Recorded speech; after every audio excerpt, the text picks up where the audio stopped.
Assalamualaikum warahmatullahi wabarakatuh.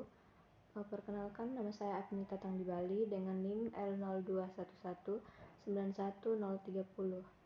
dari kelas Rehabilitasi dan Pengembangan Sumber Daya Perairan. Baik, saat ini saya akan menjelaskan mengenai rehabilitasi terumbu karang dengan teknik aplikasi propagasi di Desa Pagarjaya, Kabupaten Pesawaran.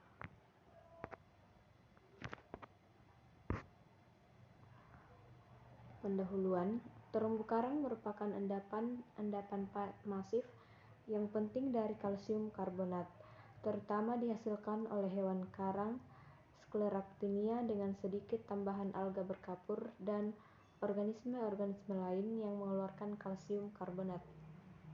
Ekosistem terumbu karang memberikan banyak manfaat, di antaranya sebagai tempat yang menyediakan makanan, reproduksi, dan tempat hidup berbagai populasi jenis tumbuhan dan hewan laut.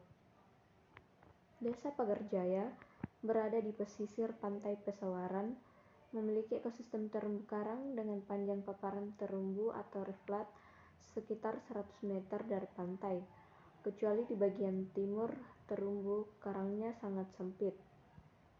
Di Desa Pagarjaya, tutupan karang hidup termasuk dalam kategori jelek, di mana persentase rata-rata karang hidup di daerah rooftop hanya 17%.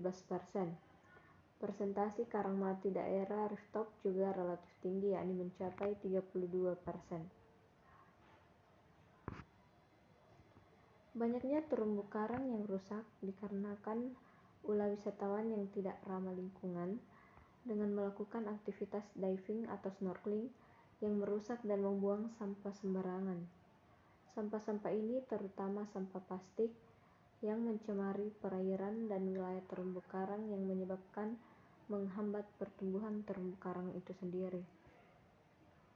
Ekosistem terumbu karang walaupun sudah rusak perlu pengelolaan yang serius.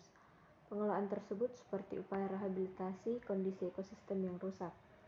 Rehabilitasi ekosistem yang rusak dapat dilakukan dengan berbagai metode. Salah satunya yaitu dengan aplikasi teknik propagasi yang juga dilakukan di Desa Pagarjaya, Kabupaten Pesawaran ini. Prosedur kegiatan rehabilitasi terumbu karang di Desa Pagarjaya. Teknik propagasi dilakukan dalam bentuk demplot yang dikelola oleh kelompok sadar wisata. Peserta paket pelatihan sebanyak 20 orang yang akan menangani rak sebanyak 10 unit. Materi pelatihan terdiri dari teori dan praktik teknik propagasi. Untuk mengetahui tingkat pengetahuan masyarakat sebelumnya dilakukan penyuluhan evaluasi awal dengan memberikan pertanyaan yang berkaitan dengan teknik propagasi terumbu karang. Yang pertama ada pembuatan rak berbentuk meja. Dalam kegiatan demplot propagasi digunakan metode rak besi dan substrat karena lebih kokoh dan kuat serta bernilai ekonomis. Rak ini dibuat dari bahan besi batangan yang kemudian dibentuk menyerupai rangka meja dengan panjang 100 cm dan lebar 100 cm yang di atasnya ditutupi dengan besi tulang beton 6 mm disusun berbentuk anyaman dengan pengelasan. Rak yang digunakan berfungsi sebagai tempat untuk mengikat substrat. Substrat yang digunakan terbuat dari campuran pasir dan semen dengan diameter 10 cm dan ketebalan substratnya yaitu 5 cm.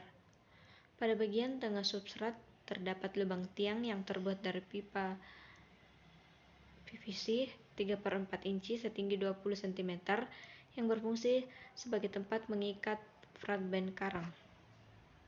Yang kedua yaitu pengadaan induk dan fragmentasi. Untuk kegiatan transplantasi induk diperoleh melalui pencarian di sekitar lokasi pelaksanaan kegiatan. Induk dipilih dari lokasi yang memiliki koloni yang sehat dengan persen penutupan lebih dari 80%. Fragmen karang diambil dari induk dengan menggunakan tang pemotong dengan ukuran 8-10 cm. Ukuran ini dipilih untuk memudahkan pengikatan dan penandaan transplant.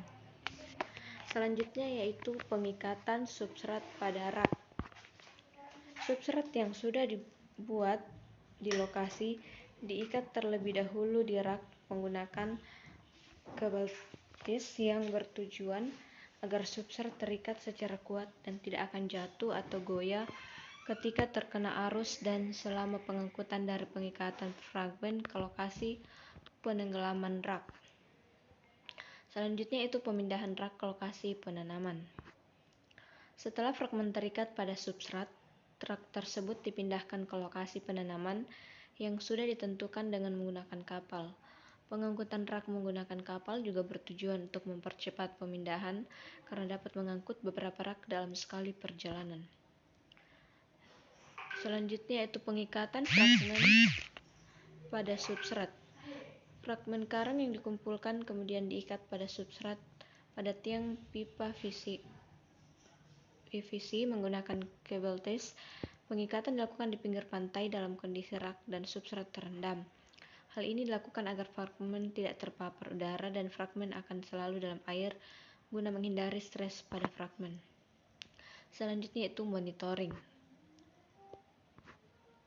Monitoring dilakukan untuk mengamati hasil transplantasi dilakukan setiap minggu. Kegiatan monitoring meliputi perawatan transplant dengan cara membersihkan transplant dari lumut, dengan cara menyikat, membersihkan dari sampel lain, serta melakukan pergantian pada transplant yang rusak atau mati. Demikian penjelasan mengenai rehabilitasi karang. Sekian dan terima kasih.